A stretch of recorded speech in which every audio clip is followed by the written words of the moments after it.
We are pleased to invite the esteemed resource person, Dr. Vishwesh Akre. He is a program team leader and assistant professor in computer and information science in HCT Women's College in Dubai.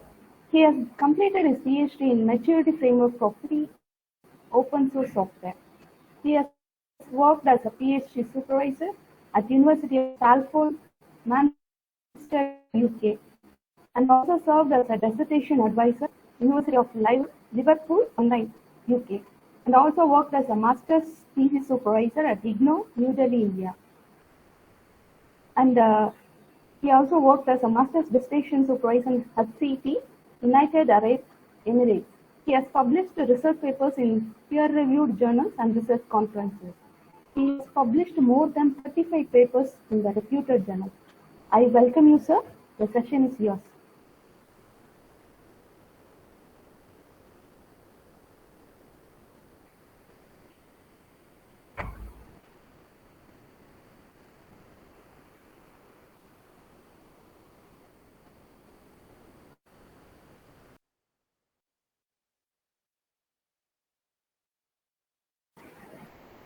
Sir, are you there?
Good evening, sir.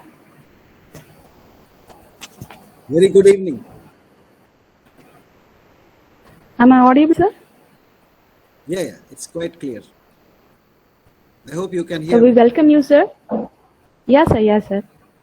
It is my pleasure. It is my pleasure. Thank you, sir. So I deem it an honor to invite Dr. Vishwesh Akre, who is a team leader and assistant professor. Sir? Yes.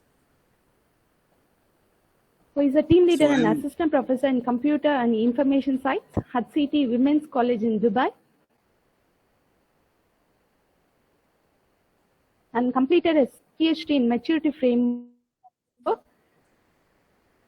Worked as a PhD supervisor, dissertation advisor, University of Liverpool, Online, UK, sir.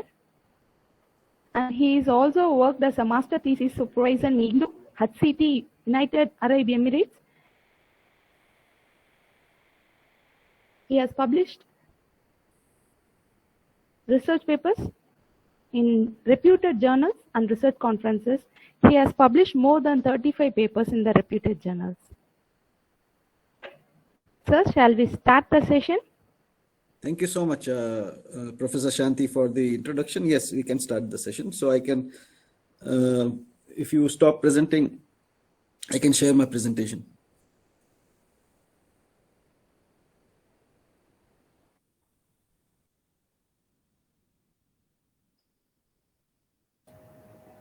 Nitya, you stop sharing your screen, ma? Sir is ready for his presentation. Nitya?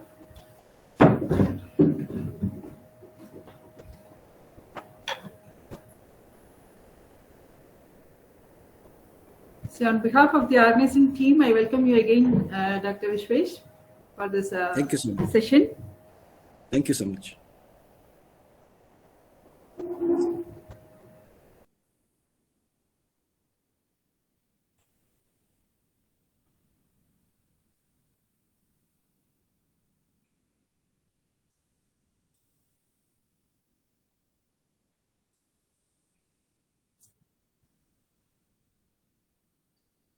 Can you see my screen, please?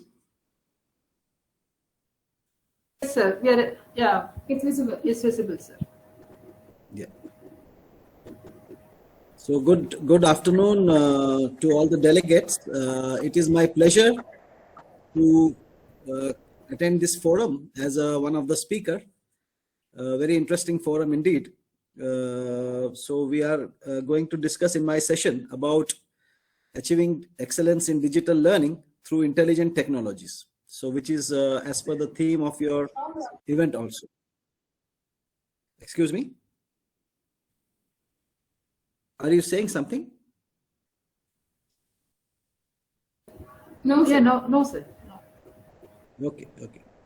Sorry. There is an issue with the bandwidth, I think. Wait, I will close my camera.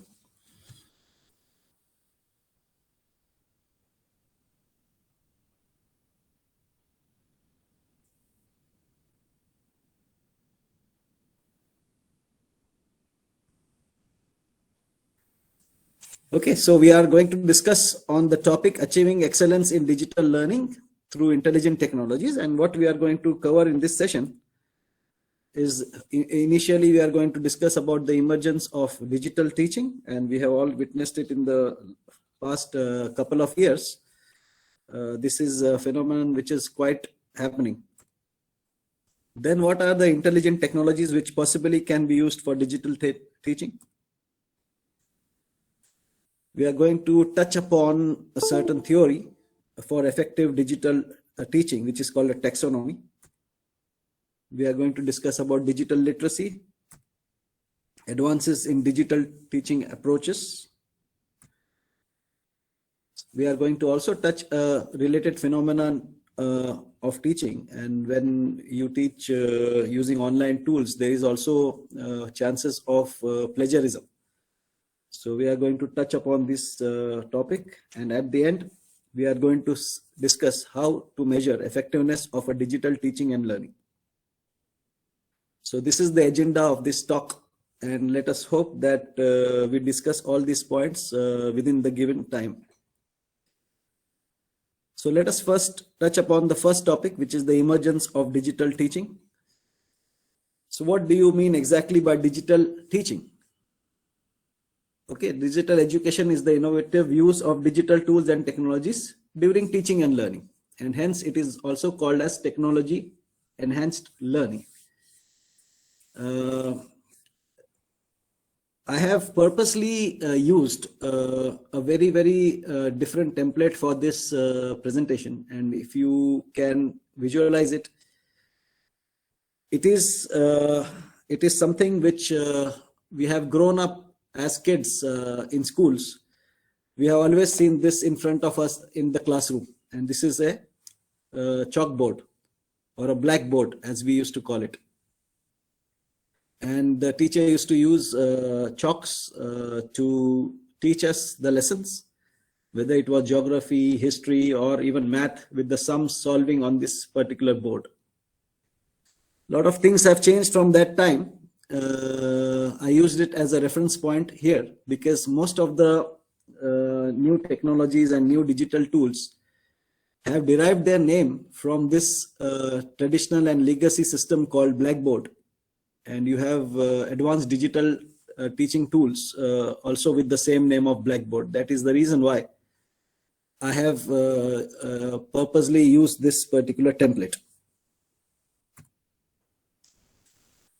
Over a past decade, and more so in the past few years, that is couple of years since 2019 December, we have seen very much increase and a huge transformation in technologies being used for digital teaching, and more traditional approaches were transformed into digital approaches. And this was not by any strategy, but this was rather forced upon us. And this forced upon us was because of the pandemic. We have all witnessed a huge change in our lives since December 2019, when COVID was detected in China.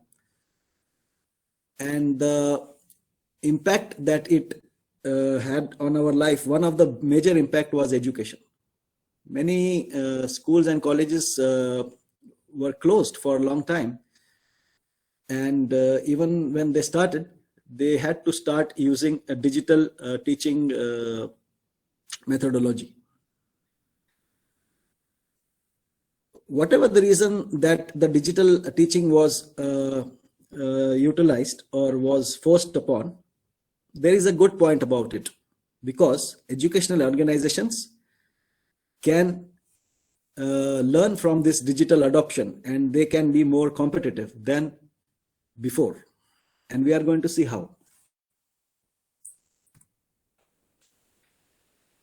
So I was discussing about why these changes were rather forced upon, like what would have happened 5 years or 10 years from now without the pandemic forced us to make the change rather rapidly. Maybe not all educational institutes and schools and colleges would have gone fully online if it had not been for the COVID pandemic situation. So this change was forced upon us. And how did it transform the educational institutes? Greater investment and prioritization of technology happened. So those institutes and colleges which did not, or universities which did not initially spend on technology, were rather forced to do it in order to change or to transform, to continue their education to the students. They had to start paying more attention to faculty and student experiences on technology. So technology was not a second thought, it was the first thought now, because without technology you could not deliver online education, and face-to-face education was not possible due to the social distancing and the laws at that particular time. Things are changing back slowly to normal, but I am sure education will not be exactly as normal as before. It will always have that digital edge now. Many institutes also went into spring cleaning of the technology. What technologies they used to use before, they found that those technologies were kind of obsolete in this scenario, and they had to adapt to newer technologies, and some tools like Zoom and Microsoft Teams and the one which we are using now, the Google Meet, they became very, very, very popular, and the institutes had to spend money to get these kind of tools, the professional version of these tools. A lot of processes, educational processes which were manual, were converted to automation, including registering for courses, or including fees payment, maybe perhaps, so as to provide a contactless service. So this was a huge impact on digital teaching. And institutes started viewing technology as a means to innovate and thrive, instead of using it as a support technology or support tool. So this was the thing about the digital teaching and what the pandemic caused it. And also because everything is online, most of the institutes had all the processes online. So there was increased level of threat from cyber criminals and hackers. So that's why there was some kind of investment to be made in cyber security so as to safeguard your resources.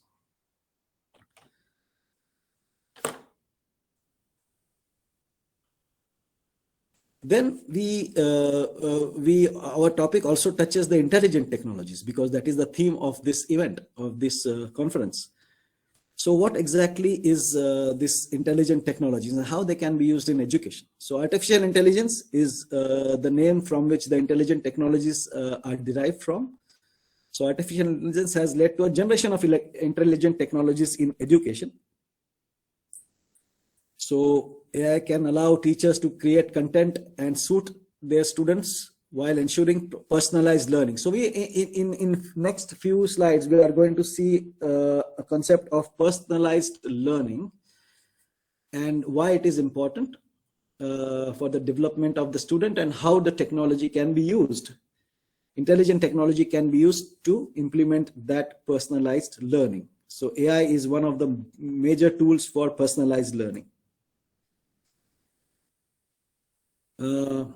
AI also can be used to automate some of the tasks which were manual and the teacher's time was consumed in those manual tasks. So that time, if it can be saved by artificial intelligence tools, then the teacher's time can be more effectively used for students. AI can help students learn faster and better when paired with high quality learning materials and instructions. So again, you can teach very well. One thing to teach very well is to have good teaching abilities. Another thing is to have a good content. So AI can help you to create this good content, and thus can help the students to learn faster with this good content, high quality learning material and instruction. Another important thing is feedback, or to identify some kind of weakness of the students, tracking the performance of the students. So AI systems are excellent in that. We are humans and we have certain limitations as in terms of managing a huge number of students. It may not be possible for us to track each and every student's performance levels to the detail required. But yes, then we do have tools which can help you with that and provide you kind of reports which can help you to take corrective actions so that your students can perform better, which is ultimately the goal of every faculty. So this is where the intelligent technologies come into picture.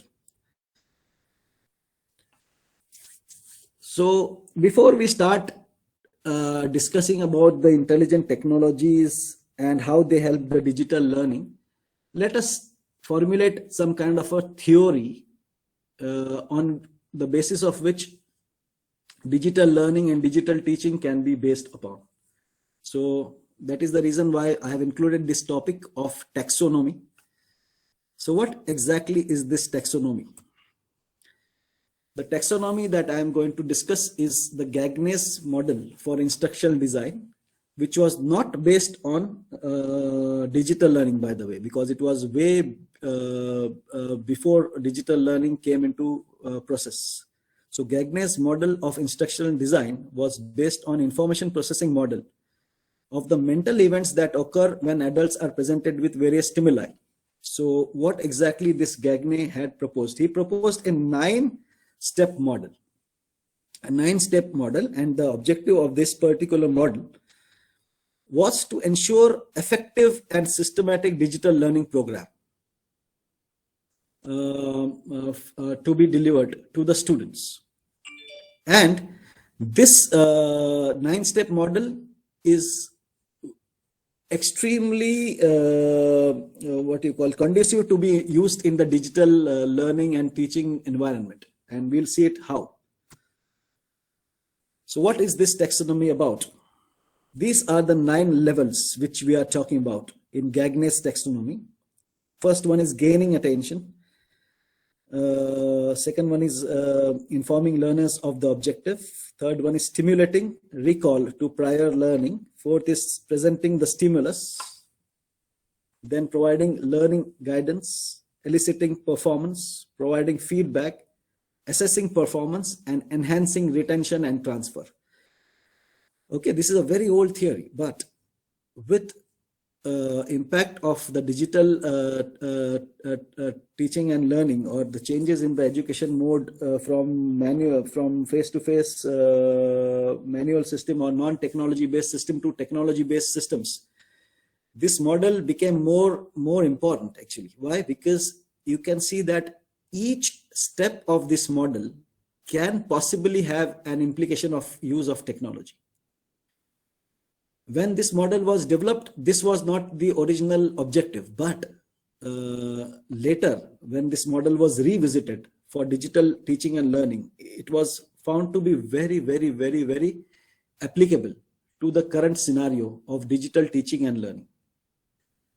So what exactly are these 9 models? Before we delve into the intelligent technologies used for digital teaching and learning, we'll see these 9 models. 9 steps for this taxonomy. So first step is gaining attention. It is important to gain attention of your audience at the beginning of the learning experience. Now, when we are teaching a traditional classroom where we have students in front of us, this is kind of very easy for us as we are used to that. We greet the students, we may be discussing some political topic at the start, or some weather, how's the weather, okay. What happens is when this class is transformed into a digital class, that means you are teaching online, and to get the span of the students is a real challenge. To get the attention span of the students is a real challenge, and this is where the technology can be used. You can use a video clip at the start of the class just to get attention of the students, or you can start a poll at the start of the class, online class, to discuss what do they think about the Ukraine-Russia war or something like that. Some kind of icebreaker event activity before you start the real session. So this can help to get the attention span of the students who are remotely located as compared to you, not the face-to-face manner. So this is how the technology can be implemented in the first event. Next event is informing the learners of the objectives, what, how, and why of the course. Now, most of the traditional institutes and established institutes do have a structured learning model. All of us, we are aware of that each course that we teach is based on course learning outcomes. So our objective of teaching the course is to meet the course learning outcomes. Now this course is a part of a degree program. Okay, so the course itself should meet the program learning outcomes. So we have to inform the students about how to achieve, how this course is based on certain course learning outcomes, and how this course learning outcomes in the longer run can help to attain them the program learning outcomes. That means how they can get the needed knowledge to be called as Bachelor of Computer Science and Engineering, for example. So what are the necessities of that? How that course is placed into that program overall. So this is the objective explanation as per the Gagne's model. Third one is stimulating recall prior learning. I think all of us teachers who teach for a long time, who have taught for a long time, always have the habit of initially revising a certain topic in class, what you had taken in the previous class. So this helps the students to retrieve the information and connect to the new information being taught. Now, in a digital learning scenario, technology can play a vital role in this particular event. How? Okay. So instead of just discussing, okay, we discussed about some topic last week. Okay. Why not play a video about that topic just to get a 3-minute revision of that topic, or to use tools like Kahoot. I am sure all of you must have heard about the tool called Kahoot. Kahoot is a very good, effective tool to take formative assessment of student learning. And it is a quiz tool which allows students to answer multiple choice kind of questions using color choice for four options. So Kahoot is very, very popularly used nowadays. So this stimulating recall of prior learning can easily be done through the use of technology in a digital learning and scenario. Next is level 4, which is presenting the stimuli, selective perception. In this, the new information is presented. So you have started your class, and you have to make sure that all the learning objectives of that lesson have been covered in that particular class. So here also you have various tools which can be used to make the class more stimulating for the students. And this is where you can use tools, for example, tools like Nearpod. I'm sure the audience must have heard about tools called Nearpod, which can be used to present topics instead of the traditional PowerPoint. Nearpod lessons can be viewed by the students to do self-study also. So this is a very good tool in digital learning to present stimulus for the students, which is called Nearpod. The tool is called Nearpod. Next event is providing learning guidance. Here you have to explain to them how their actions can constitute the correct performance for that topic. So once you have presented the information, you have to also represent that information to realistic situations. So example like a case study or a problem solving of a real life scenario. So what theory topic you have taught you should be able to apply it to a particular real life scenario. So that is very important, providing learning guidance. This is where what they learned with the real life example, it will remain for them for a longer time than just teaching them the theory. And here also you can have a lot of tools, case study tools, which can help you to deliver this particular event to the students. Next is the student performance, how they respond.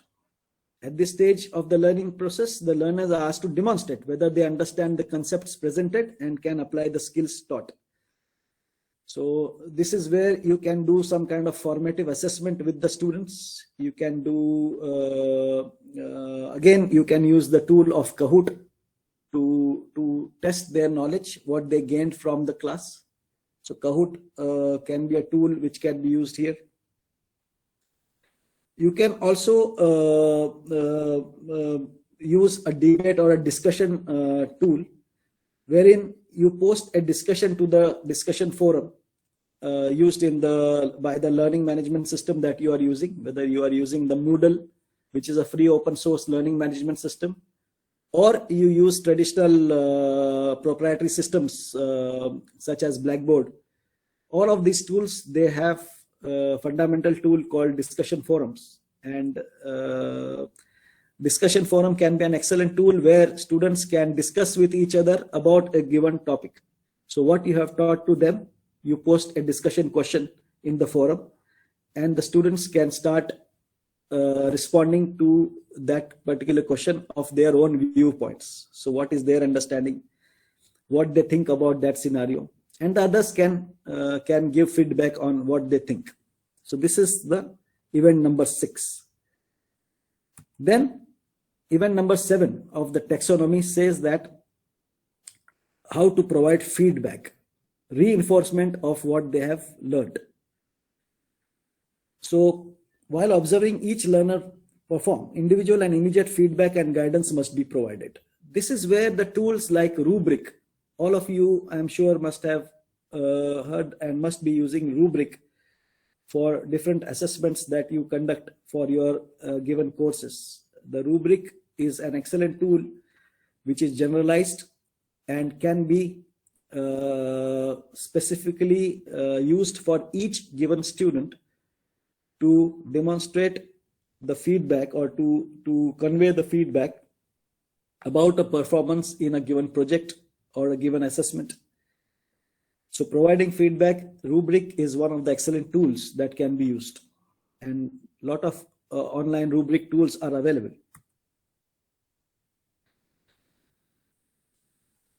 Now, you provided a feedback on a formative or a smaller assessment. You also have to take a summative assessment. Summative assessment means a comprehensive assessment like a final exam.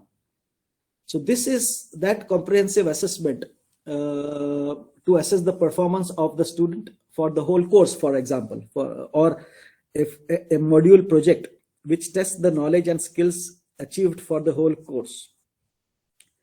So this comprehensive assessment, you have also some of the tools which are available to conduct these comprehensive assessments. You have online quiz tools which can have open-ended and closed-ended questions, or you may use sheets which can be auto-corrected, auto-graded by the system, OMR system.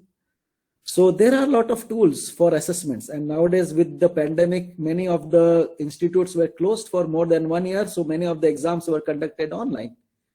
So assessing performance of the students is possible online, and in future this will be more of a phenomenon, conducting online examinations. So you have to make sure that the chances of copying are limited. Maybe you have cameras to monitor the student, and each monitoring each movement of the student, the words spoken by the student, so the chances of cheating can be caught by the system. I have seen the softwares, and I have experienced the software being used in Dubai for this scenario. So there is a software called Respondus that we used, Respondus Monitor, and this Respondus Monitor captures each and every movement of the student when giving an online examination, and it creates flags wherever it thinks that the student is possibly cheating, and these flags can later be revisited by the faculty, and if required by a committee, and perhaps they can catch cheating cases in online assessments also. So assessing performance, the tools have become very intelligent nowadays. That's what I would like to share with you. So it is a good thing for digital learning. Last and not the least, the final stage, enhancing retention and transfer. In the final stage, learners demonstrate that they cannot only retain the information but also apply it to the similar situation. So this is where you can have field trips, or you can have what you call it, case study based projects to ask them to provide real life solutions, which not only test what knowledge they got in the course in terms of their theoretical knowledge, but also the practice knowledge. That means how that particular knowledge can be applied to a given real life scenario on a larger scale. So this is the last stage and the final stage, which can give the ultimate what you call it, interpretation that the student has really not only learned the concepts of the course, but knows how to apply those concepts in a real life scenario.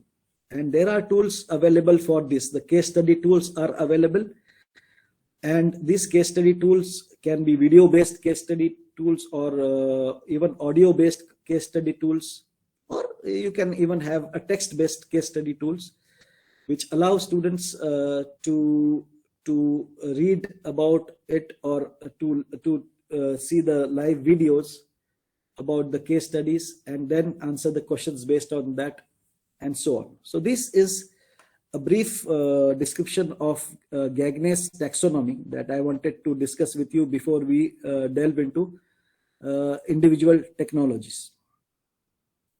Let us go ahead. Okay, very much related to digital education and digital learning is the concept of digital literacy. What happened is, suddenly many very what you call it, traditional classrooms got converted into digital ones because they were forced upon by the pandemic situation.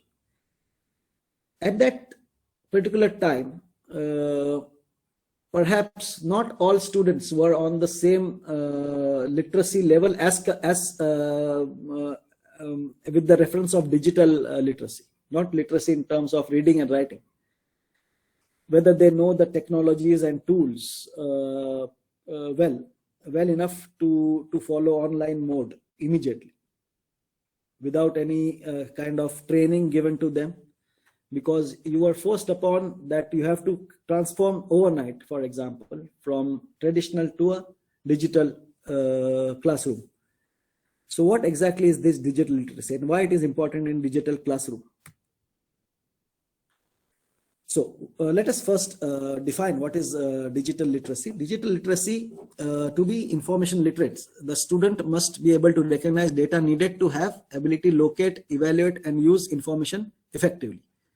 So first requirement of digital literacy is to be able to find information and evaluate that information to be used for educational purposes.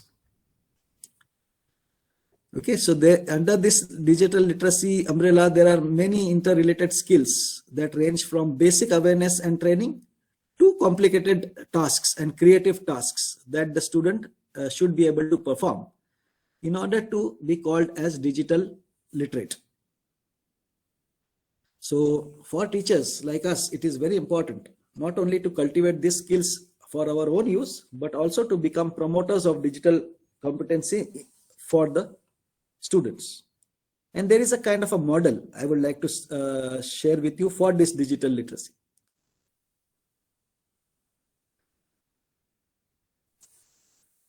This is called the model for digital literacy. And if you see the model, there are 4 phases of this model. The phase below, the bottom phase, is called the access phase. This is the most fundamental phase for digital literacy.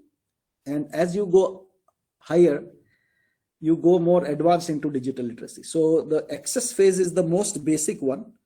After access phase, the next phase becomes the use phase, and then the understand phase, and the last one is the create phase. In access phase, now this model has 3 aspects, 4 phases and 3 aspects. First aspect is the leftmost one, which is called ICT innovation, which is the use of technology. The middle one is constructive social action. That means how their skills can be used in a social application. And the third one is critical and creative thinking. Okay, so in the most basic one, which is the foundation layer, access one, it is all about getting that technology, how to use that technology, infrastructure, access to the infrastructure. Then in the next phase, you use it. So to use the infrastructure and the tools from the ICT point of view, you need to use navigational skills, accessing skills. So how to navigate with technology, how to access technology, what are the methods to access the technology. And from the creative thinking point of view, you have the technology, how to use the technology to do multiple things, multitasking. So these are examples of the phase use of digital literacy. Next phase is understand. Understand phase. In understand phase, basically, you try to understand how that technology can be useful for you. Excuse me, sir. Slide is not moving, sir. The slide is not moving? Yes, sir. What can you see? Sir, I'm seeing the second slide only, sir. Oh my God. How can that be possible?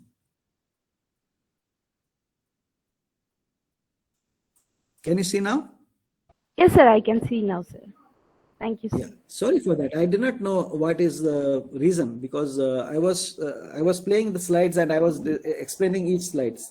Okay, Thank you so much, and please Thank you, prompt sir. me if any. Please prompt me if anything is not working fine, because I do not know from that side.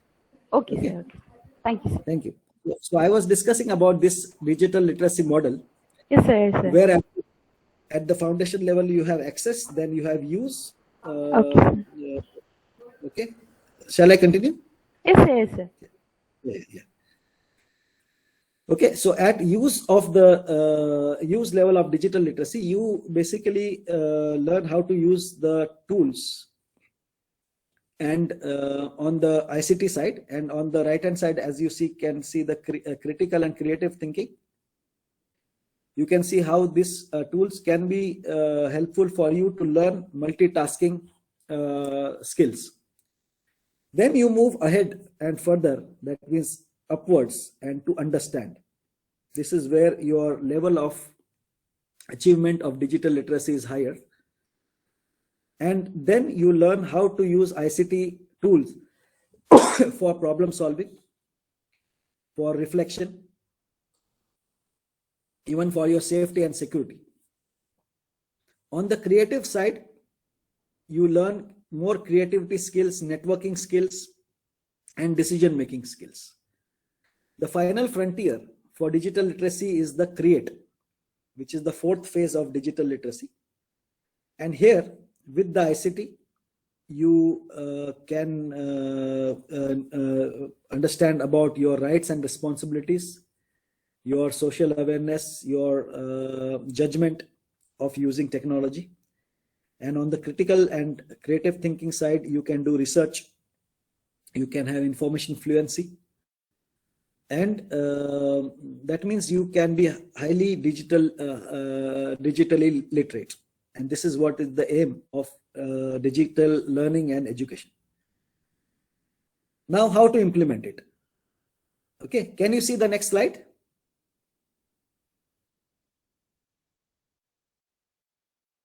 Audience, can you see the next slide, please? No, sir. No? Oh my God. Okay. Now can you see it? Okay, sir. I do not know why. What is the reason when I move it on the slideshow? Maybe every slide I will stop and again then project it. Okay. So it's good that you pointed it in the previous one. Otherwise, I would have gone ahead and you would not follow me. So digital literacy, one of the very good tools to implement and leverage this digital literacy is intelligent conversational agent. And one of the example of intelligent conversational agent is chatbot. So intelligent conversational agent can be implemented as a virtual assistant in mobile applications to facilitate, engage, and interact with users for optimal learning experiences. So this is how you can, and the best part about this digital virtual assistant is that it is available 24/7. So you do not have to depend on the office hours of your faculty. The students can use this particular virtual assistant anytime to get their issues resolved, and that is one step towards the digital literacy. So chatbots are increasingly being used by universities nowadays. And how they use this technology? They use this technology as firstly for online messaging applications, even conversational software. That means the chatbot is typing it by itself. That means it is an artificial intelligence tool.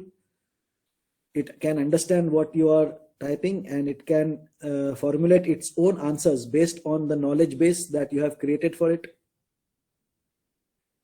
So you can see here, example is given: learn biology. You type something, and then that assistant will tell you this thing. Now I will tell you an example of this particular digital literacy. Can you see the next slide? No, sir.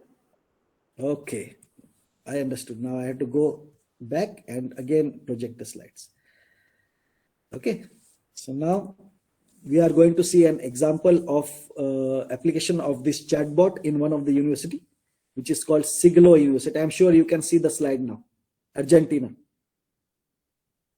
Can you see the slide? Yes, sir. Yes. Yeah. So Siglo University in Argentina very successfully implemented a chatbot for educational purposes. And how it used it? So it first decided to use the artificial intelligence solutions to respond to new needs of the students. To do this, they implemented iVo's conversational chatbot, which is a software company which is available there, and it is powered by AI, artificial intelligence. This chatbot allows for self-service support for the students, and it provides an omni-channel experience. Omni-channel, now what is, if you are not aware of this term omni-channel, omni-channel means basically converging all channels to one channel. So think from a student perspective. A student has one channel, that is the faculty for the course. Student has another channel, which is the academic services for registrar office or something like that. Student has another channel for library, another channel for accounts like fees, another channel for transport, perhaps another channel for work experience or internships. So why not converge all the channel into one channel and call it as omni-channel? So this is what this particular university managed to do it. One platform for all needs of the students. And it could give personalized answers to each and every student, which was very, very good. So virtual assistant learns on its own as it interacts with the user. And the students in turn get a development learning, which enhances their digital literacy within that particular university, and it helps them to become a better student.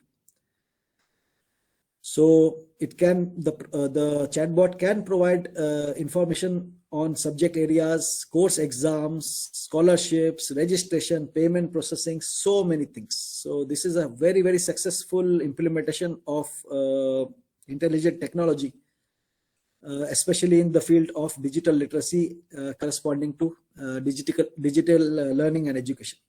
So this is one example I wanted to share with you about digital literacy. Let us move ahead, and let me now again stop it and again share with you. So now I'm going to discuss with you certain aspects of digital learning approaches or digital teaching approaches, and what are the latest tools that help you to implement those approaches. So first approach, personalized learning. Right in the first slide, this was stated. One of the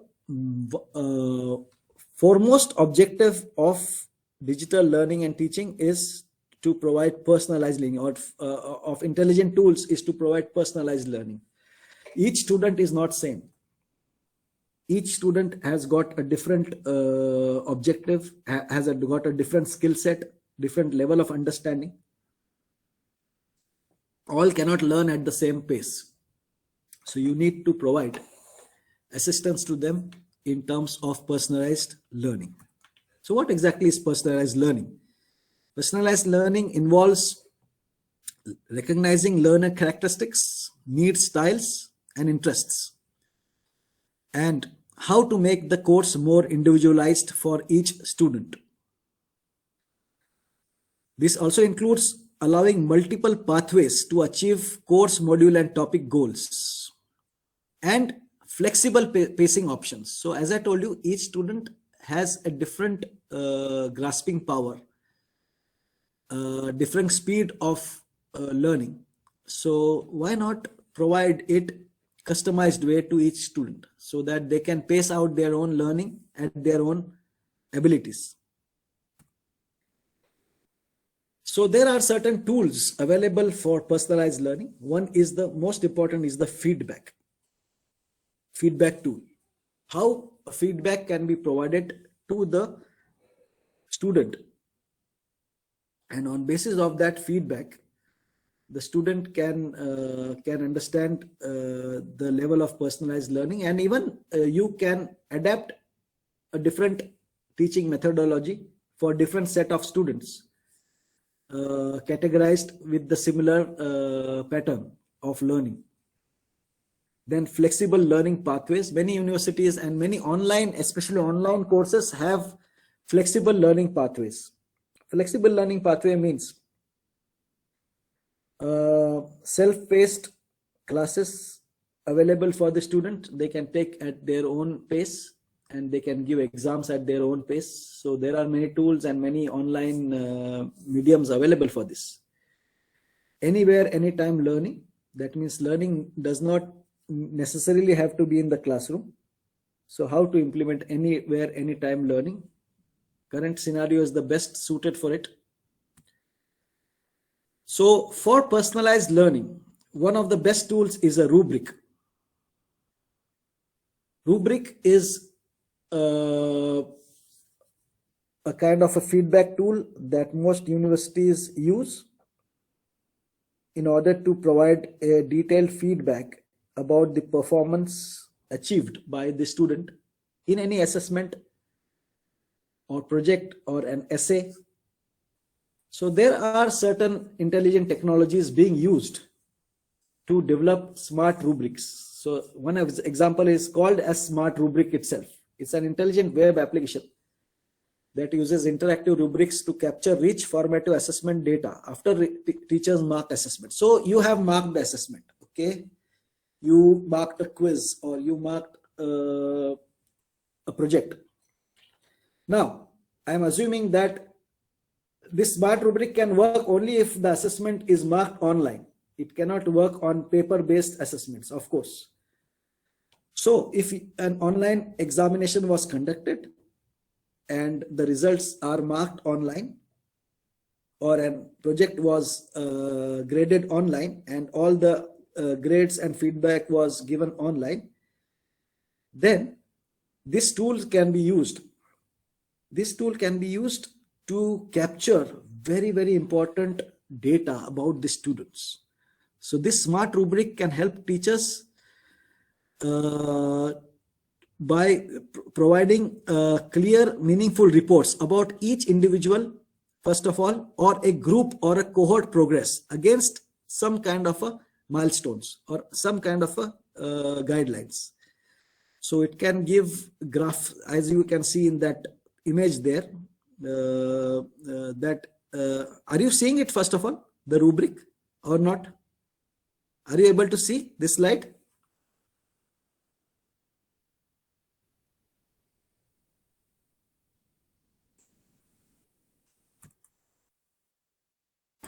No, sir.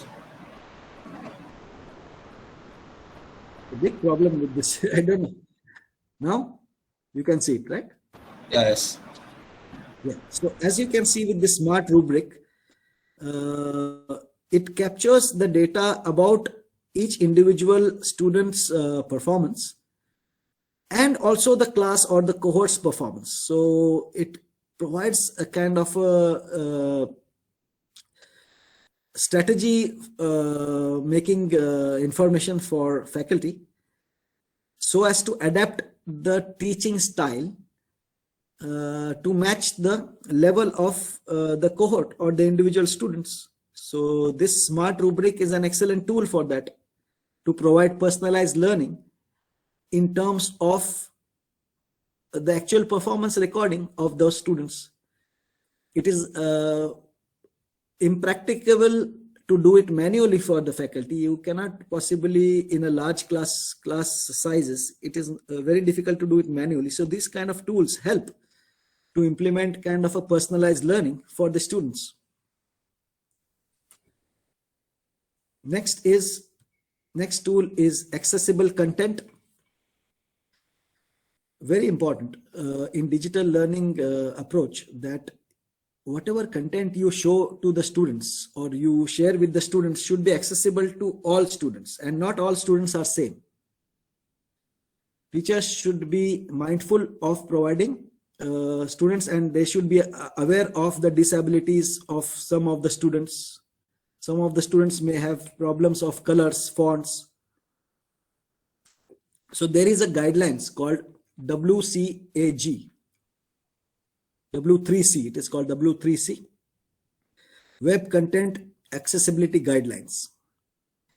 Is an international set of standards, and it is designed for content creators. And as faculty for digital teaching and learning, we should know this. It is important to provide text alternatives for non-text content. So if there is a picture and that picture also should have a non-text content. Why? Because in a digital teaching environment, sometimes somebody's internet speed is very low, bandwidth is very low, and that picture cannot be loaded. So that student is deprived of seeing that image. So at least you explain to him in the text, what is this image about? This image explains about blah, blah, blah. So at least the student knows it. Provide captions and other alternatives for multimedia. So captions and other things for multimedia. Sometimes maybe a student has visual problems, cannot see the multimedia. So you can provide captions for the students. Captions in terms of, or again, as I said, there can be internet connectivity problem. So the video is running, but the student cannot see it. Okay, no problem. Show him the text captions for the video. Make it easier for users to see and hear the content. If there is a visual impairment, perhaps you can use the audio tool and convert that text into audio. There are tools available for that, which can convert the text into audio, and the student who has reading issues or visual impairment can listen to the slides or listen to the information. So these are some of the tools available to support students with special needs. So this is one of the important aspects of digital teaching and learning approach. So we cannot assume all students are the same, not only in terms of their learning ability, but also in terms of their physical ability, their motor skills, their understanding because of certain special needs. So this is one of the approaches. Next is reflective learning. Now we discussed about personalized learning. Now what is reflective learning? It is similar to personalization, but reflective learning is a teaching approach that allows learners to explore an idea or issue to clarify personal meaning based on their feelings and experiences. So this reflection can be triggered through activities such as discussions, logs, journals, and interviews. So you have understood or not understood a particular topic. You can reflect on that. Reflect means the student has the power to say something about it, where to say it about it. And when the student says about it, it shows the understanding of the student of that particular topic. So that is called reflective learning. So reflection, the tools available for such reflections are discussions, logs, journals, interviews, and questions. So teachers should consider designing this kind of tools, elements into the online course or the digital learning course. So what are the tools here that I am going to discuss with you? Journals and video and audio recording for reflective learning. So these tools are easily available nowadays and can be used by you in order to implement reflective learning in your classroom. So what are these tools? So let us discuss these tools. The journal tools means you ask the student to write a journal about a topic that you have recently taught or related to that. So the student in the journal explains his or her thinking about that particular topic. Then you can give a feedback to the learner. So this is a very good form of a reflective learning, and many of the tools, intelligent tools, are available which allow you to create journal entries for your course in a digital learning environment. Then video and audio recordings. In order to implement reflective learning, there are tools for video and audio recordings. Like you are teaching the course, you should also record the course and provide the recording link to the students so that they can revise that particular topic. If they did not understand it in the first place, they can revise it by replaying that content. And for that, there are many tools. The video, the screenshot that you are seeing is that of a tool called Blackboard Collaborate, which is part of the Blackboard learning management system. And this Collaborate tool is an excellent tool which has so many options of not only providing video lectures, live lectures, but it also provides for recording. It provides for transcript of your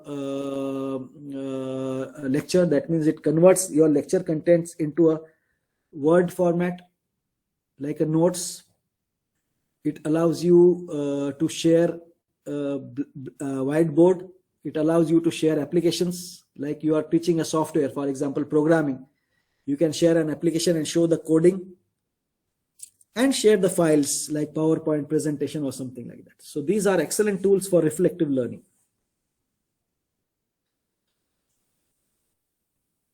Next, I would like to suggest is collaborative learning. Why learn alone? Why learn alone? Learn in a collaborative manner. Students can work in groups and can learn teamwork skills in order to do collaborative learning. So learners are more satisfied and motivated to learn when provided with opportunities to participate in class and interact with their peers. Hence, promoting collaboration and building activities should be given. And what are the tools that you can do for that? Important tools available in learning management systems are wikis.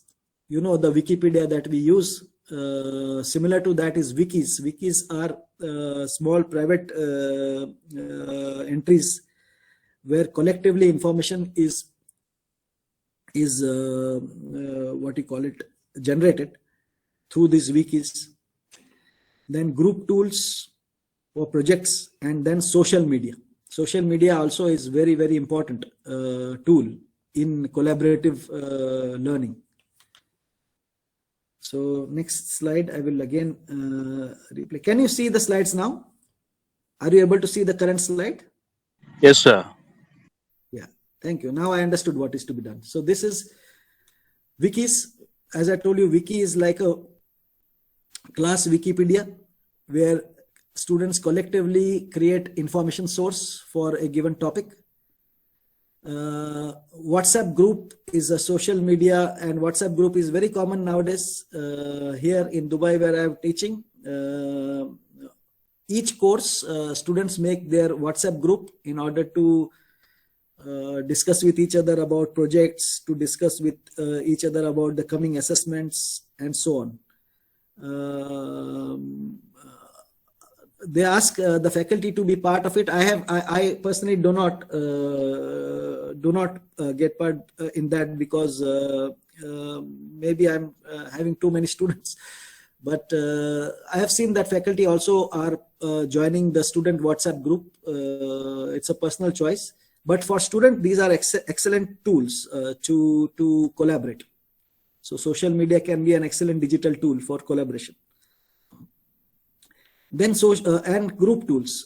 Many of the learning management systems allow you to create groups. And when you create groups, you can give them different tools. See the screenshot you can see on the screen. The leftmost screenshot, you can see the tools here: blog, discussion board, email, file exchange, journal, tasks. So you can create groups and provide them access to these tools. So this can provide them like an alternative to face-to-face group setting in an digital learning environment. They can meet in the group rooms. They can discuss their project roles. Then they can exchange file. For example, a report has to be submitted by the group. Okay, first student writes the first part of the report and exchanges the file in the file exchange. Second student downloads it, adds on to that, and again exchanges in the file exchange. And the third student then continues with that. So these are excellent tools which can be used for digital teaching approach. Next one we go is called as the dynamic discussions.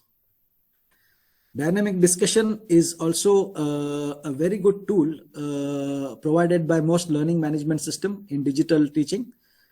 And dynamic discussions are excellent tools to get groups to talk to each other about a certain topic. So what the faculty does is post a discussion question. You have taught a topic. On basis of that, you put a debate kind of question, whether you agree to it or not agree to it. So some student will put a post, they agree to it. Some student may reply they do not agree to it. And then the other students will reply to each other's posts. So this kind of forums are very, very encouraging.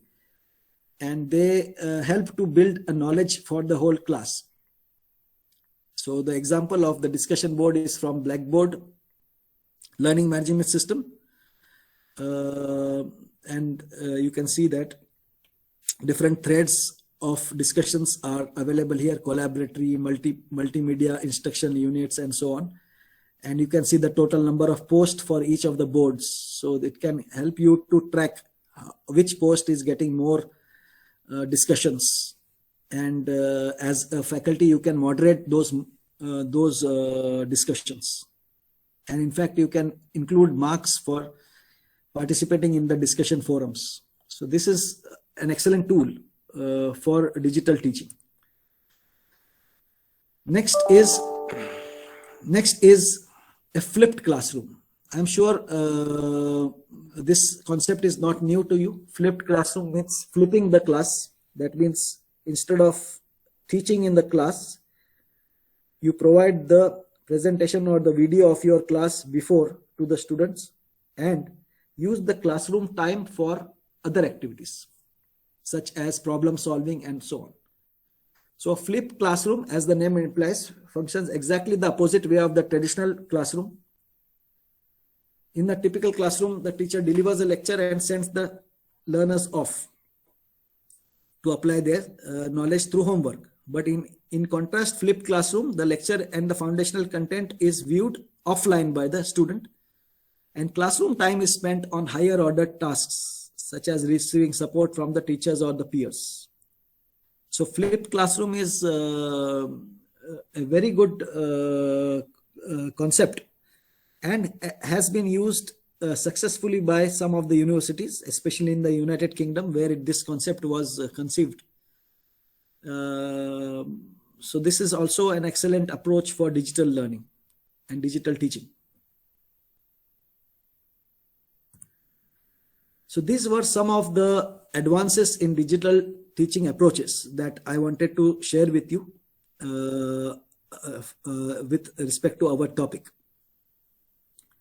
And one more I think is there, that is advanced web and video conferencing strategies. So web and video conferencing platforms add live real-time interactive elements to the online classroom. So you are teaching online, and this particular web conferencing platform can provide you many tools to make it interesting class for the students. So what are the tools that can be used? Interactive whiteboards, like your traditional chalkboards or the whiteboards in the classroom. You can have whiteboards in the video conferencing room. You can have polling options where students can poll about certain topics. And then there can be breakout rooms where you ask students to solve different problems in breakout groups. So let me go to that next slides to show you. So these are some of the examples of your tools used for video conferencing. So in the first one, left-hand side, you can see breakout rooms. So different breakout groups can be created by the teacher, and different tasks can be assigned to different students in different breakout groups. The teacher can go from one breakout room to another breakout room to discuss with the students. Second tool shown is a polling tool. Sometimes you can even ask basic question. Okay, the next assessment, should I conduct it in the first class next week or the second class next week? So you can use a polling button. So polls can be a good tool in digital learning. And the third one is interactive whiteboards. Interactive whiteboards allow you to even create diagrams. Most of the laptops nowadays come with a stylus, with a pen, and that pen allows you to draw diagrams in the online classroom also. Okay, and that whatever you are drawing can be shared with the students. You can even save that image for later processing, and so on. So these are some of the tools that I discussed with you in advances in digital teaching approaches. Now let us go to an important part of digital teaching and learning, which is not only limited to digital teaching and learning, but in traditional classroom, plagiarism. Plagiarism means work is submitted by the student and that is not their own work, but it has been taken from another resource. And this is a problem area. So what can be done in that particular case? How can you stop this plagiarism? Okay, so collectively, the most frequently stated reasons for students to choose or plagiarize, they include, why do the students plagiarize? Basically, research has shown that students tend to plagiarize when they desire to get a good grade, but they don't want to work hard for it. Some students have fear of failing, and some students do poor time management. They forgot about an assignment to be submitted overnight, how to create that assignment. Okay, why not copy it? So these are some of the reasons why the students did plagiarism in most cases. Let us see now what are the tools available to catch this plagiarism, or what are the ways of plagiarism, first of all. So one of the university, Carolina University, they also say the word reckless in the definition of plagiarism. That means the intent of plagiarism may not be very malicious, but it may be carelessness. Just a carelessness means you forgot to cite some author, but that is not acceptable. That is also called plagiarism. So let us see what are the 4 types of plagiarisms. One is the most dangerous one, direct plagiarism, taking others person's idea word for word without giving proper citation. This is the worst form of plagiarism. Self-plagiarism, submitting your own work, previous work, as a form of a current assignment without permission from the faculty. So self-plagiarism is also not a good scenario. Next is mosaic plagiarism. This is very, you can call it very creative plagiarism. You quote other person without quotation mark, but you don't copy word by word. You change the word using synonyms, and the overall meaning and the structure is the same, but the words are different. So this is clever plagiarism, mosaic plagiarism. And the last one is accidental plagiarism.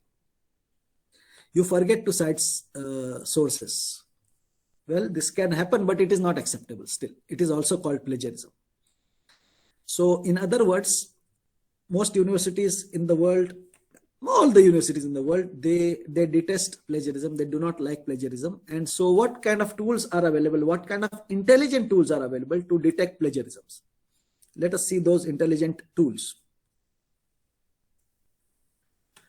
The intelligent tools for evaluating plagiarism, the most advanced one is Turnitin. I am sure all of you have heard about it, Turnitin. And then there is a Safe Assign. Turnitin is from United Kingdom and California, and it offers several products for plagiarism checker. Safe Assign is by a company called Blackboard, and it maintains a database of publicly available documents and submissions of students, and it compares the work submitted with those database items.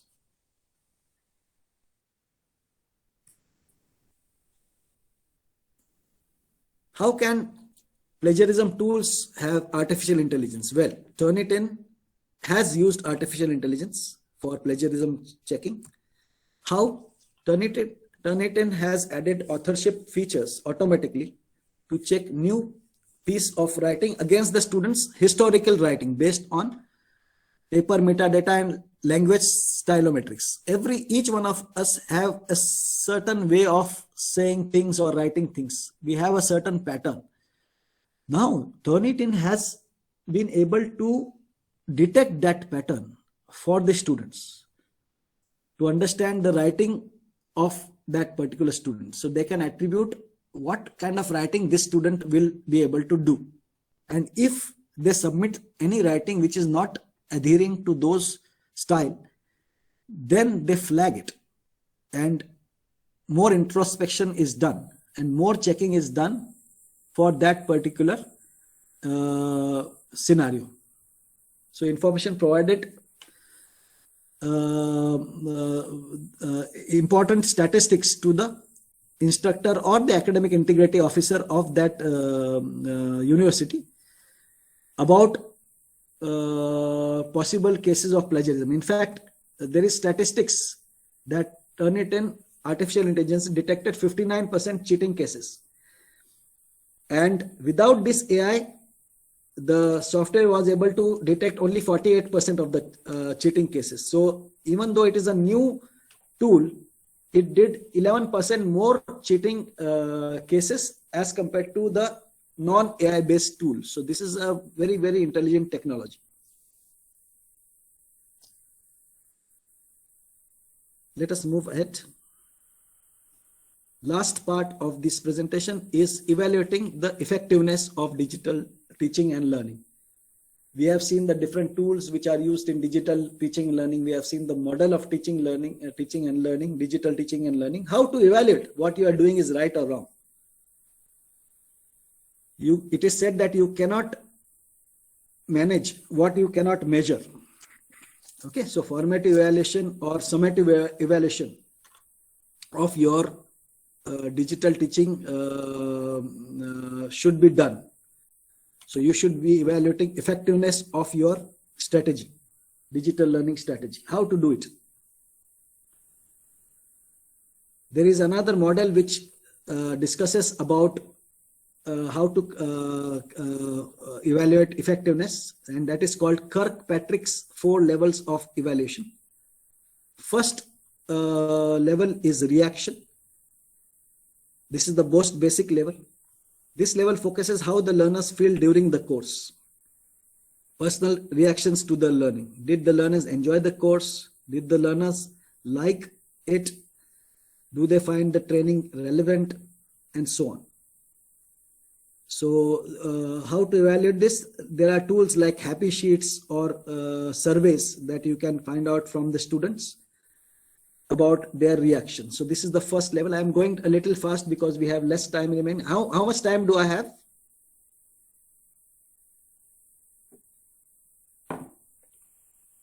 Organizers, how much time do I have?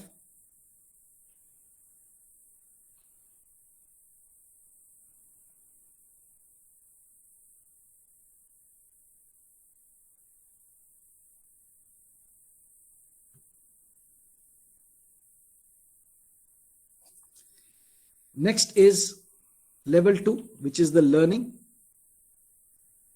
This type of evaluation measures the knowledge or skills that the student have accrued through the teaching.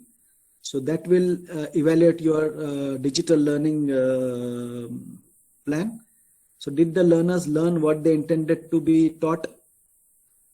How to evaluate this? Through assessments. This can be done through assessments. So this is level 2.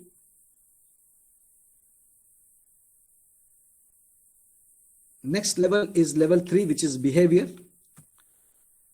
The behavior evaluation measures extent to which the learners have applied the learning and changed their behaviors. Did the learners transfer their learning to other areas? Okay. How relevant skills and knowledge used? Were the relevant skills and knowledge used? So how to track this evaluation? Through observation and interviews over time. Last level is results.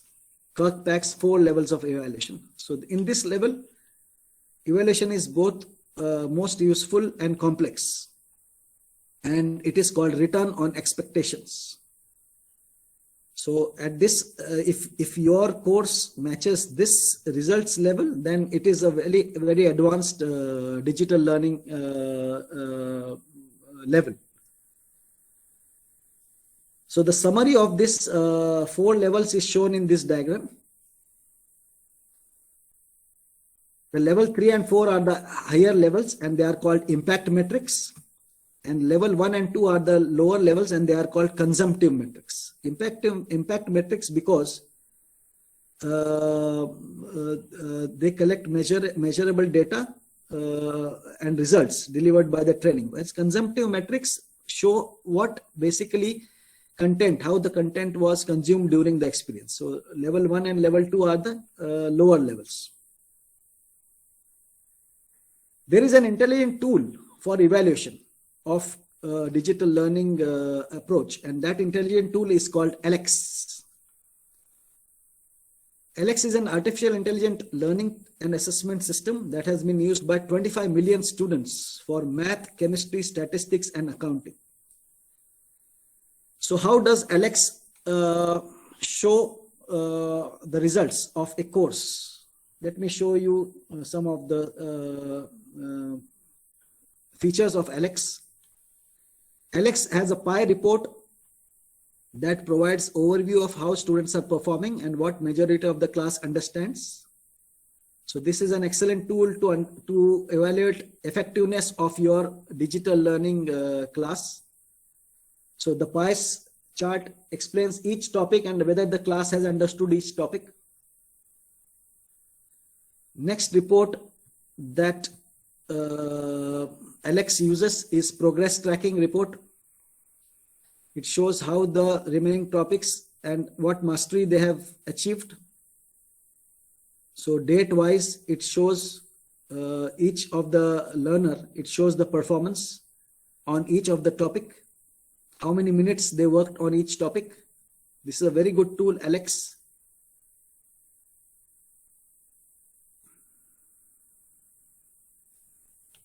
The time and topic report shows exactly how much, what each student understand from day 1.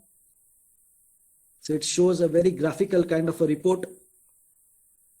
With this information, educators can quickly pinpoint students who might be misplaced or need extra help. One more report I'll show you. At-risk student. Which are the students who are at risk? That means they are going to be dismissed. So you can have a kind of a report, alarming report, and you can see there the report can help you to take corrective action before they fail the course.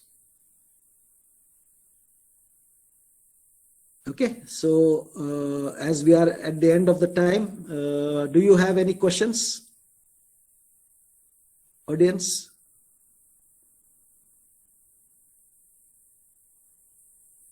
Do you have any questions?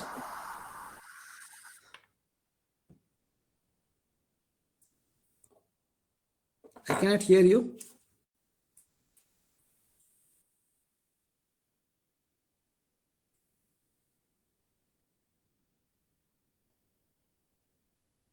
Can you hear me?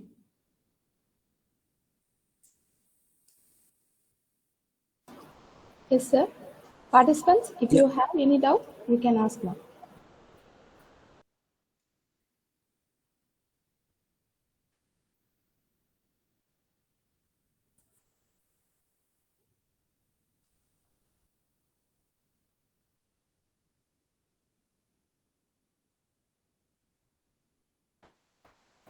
Participants, if you have any doubt, you can ask now.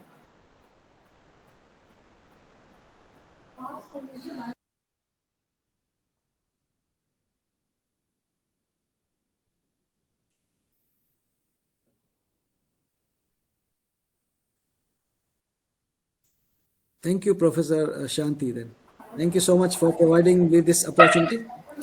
And Thank you, sir. It is not joy that makes us grateful, it is gratitude that makes us joyful. Sir, it was a thank great you. brainstorming session with in-depth and easy to digest explanations on intelligent technologies for digital teaching and its approaches. On behalf of the organizing team, we thank you wholeheartedly for sparing your valuable time amidst your hectic schedule. I thank you once again, sir. Thank you very much. It's my pleasure. It is my pleasure. Thank you so much. Thank you so much, sir.